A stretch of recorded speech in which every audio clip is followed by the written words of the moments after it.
네, 안녕하세요. 저평가 배당주 분석하는 황금 거북입니다. 오늘은 주식시장이 좋지 않습니다. 그래서 52주 최저가로 내려간 종목들이 보이는데요. 주가가 하락해서 52주 최저가로 내려온 종목들은 모두 저평가 주식일까요? 오늘도 황금 거북이와 함께 공부를 시작해 보겠습니다. 꼬북꼬북 가시죠. CJ제일제당입니다. 이미 개미만 물리는 이유에 대해서 영상을 만든 적이 있는데요. CJ제일제당은 한국의 식품기업 1위 대장 주식입니다. 배당도 지급하고 시가총액도 높은 대형 주식이지요.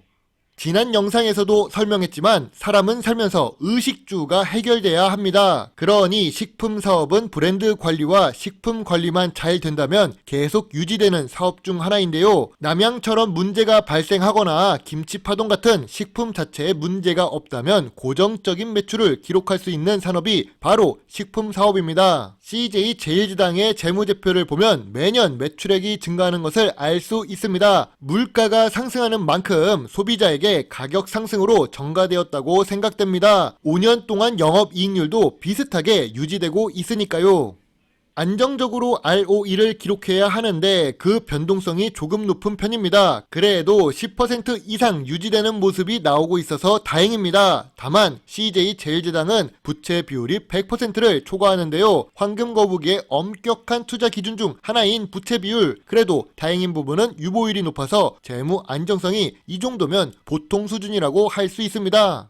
저번 영상을 올렸던 2월 14일보다 주가가 더 하락했습니다. 그 당시에도 52주 최저가를 기록한다고 모든 주식이 저평가 구간이 아니라고 이야기를 했었는데요. 그 이유 중 하나는 10년 동안의 주가 흐름 중 CJ제일제당은 25만원에서 50만원 사이를 기록했다는 점입니다. 현재 고점이 제일 최고점이라는 뜻이죠. 2019년 저점은 21만원이니까 현재 고점 대비 36% 하락한 주가를 보는 것이 아니라 10년 동안의 주가 움직임에서 저평가 구간을 찾아야 합니다. 지금 단기적으로 52주 최저가로 내려와서 저점 구간이라고 할 수 있지만 황금거북이는 30만원 아래부터 25만원 사이를 적정 구간이라고 보고 있습니다. 제가 매수할 때쯤 다시 한번 영상으로 만들도록 하겠습니다.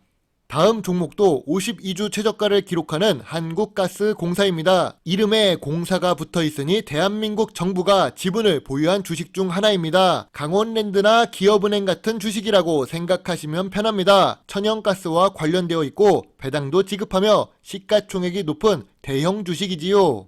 재무제표를 보겠습니다. 매출액 변동폭이 상당히 높지요. 특히 2022년 매출액이 엄청 높아졌습니다. 아무래도 천연가스 가격이 상승했기 때문인데요. 아무리 매출이 증가해도 영업이익은 큰 변화가 없습니다. 그 이유는 영업이익률을 높게 할 수 없는 공기업이기 때문입니다. 그래도 2022년 매출액이 많아져서 단기 순이익도 증가했다는 것을 알 수 있습니다.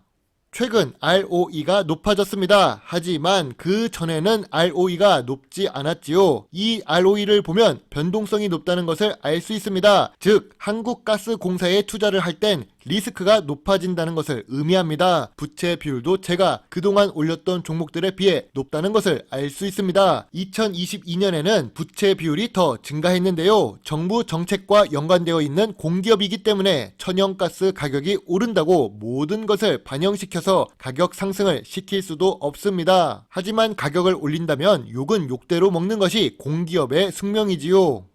지난 10년 동안의 주가를 보면 저평가 구간 같아 보입니다. 10년 동안 26,000원과 84,000원 사이를 움직였는데요. 2019년 저점이 37,000원인데 지금 주가는 3만원 초반입니다. 저평가 구간이라면 황금거북이가 매수했을 텐데요. 왜 한국가스공사를 매수하지 않았을까요?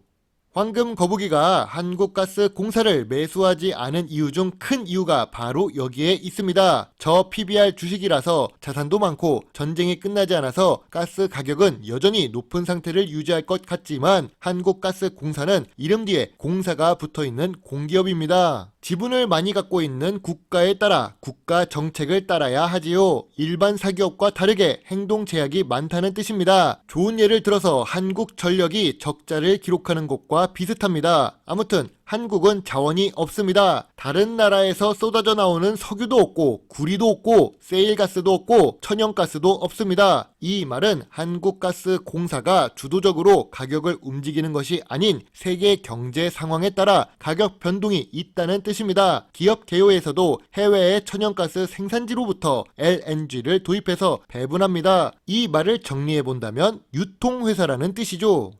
다음 종목은 한국토지신탁입니다. 한국토지신탁도 52주 최저가 근처로 내려왔는데요. 부동산 신탁 사업을 하고 있고 배당률이 높은 고배당 주식입니다. 참고로 2022년에는 주주총회도 다녀왔던 종목입니다. 2019년 저점이 2,000원인데 지금 주가는 1,300원입니다. 제가 10년 전에 한국토지신탁에 처음 투자했던 주가와 비슷한데요. 최근 고점 3,000원부터 계속 하락 추세를 그리고 있던 한국토지신탁, 이제 하락이 어느 정도 멈춰가는 모습이 보입니다. 저는 최근에 추가 매수를 진행했습니다. 저점 구간이자 저평가 구간이라고 보고 있지요. 더 하락하기에는 10년 전 주가보다 낮아질 가능성보단 상승 가능성을 두고 있습니다. 물론 한국토지신탁 같은 부동산 리츠 회사도 주가가 하락하고 있어서 52주 최저가를 기록하고 있습니다. 모두투어 리츠 역시 부동산 신탁과 관련된 회사인데요. 오늘 52주 최저가를 기록했지요. 참고로 모두투어 리츠는 다른 부동산보다 호텔 관련 부동산 신탁을 했습니다.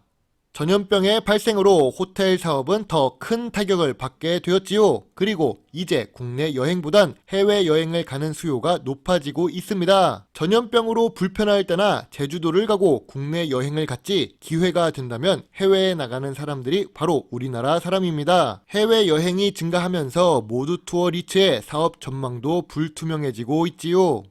자회사가 어려워지면 모 회사한테 도움을 청할 수도 있습니다. 하지만 모 회사도 어려워하는 경우가 있는데요. 모두투어는 이미 우리가 잘 알고 있는 여행 산업을 하고 있었죠. 차라리 식품 사업이라면 전염병 기간에도 먹을 수밖에 없지만 여행 산업은 갈 수도 없고 안 간다고 해서 큰 문제가 있는 것이 아닙니다. 그래서 2019년 매출액과 2020년, 2021년의 매출액을 비교해보면 큰 차이가 있음을 알 수 있지요. 아무래도 모두투어 리츠는 52주 최저가라고 하지만 선뜻 투자하기 어려운 주식 같습니다. 오늘 영상을 올리면서 다시 한번 말씀드리지만 52주 최저가를 기록한다고 모든 주식이 저평가 구간이라는 뜻은 아닙니다. 여행 사업의 악화와 부동산 경기가 어려워짐에 따라 리츠나 부동산 관련 회사들의 주가도 함께 떨어졌습니다. 단기적으로 저점 구간이라고 할 수 있지요. 다만 기업 분석이 먼저 이루어져야 된다고 생각합니다. 모두투어 리츠 같은 경우 2019년 저점이 2,800원이니까 그 주가 까지 하락이 열려 있습니다. 한국토지신탁은 10년 전 주가 수준이니까 추가 하락 가능성은 적다고 보고 투자를 했지요. 앞으로 어떤 결과가 나타날지는 시간이 지나면 알 수 있을 것 같네요.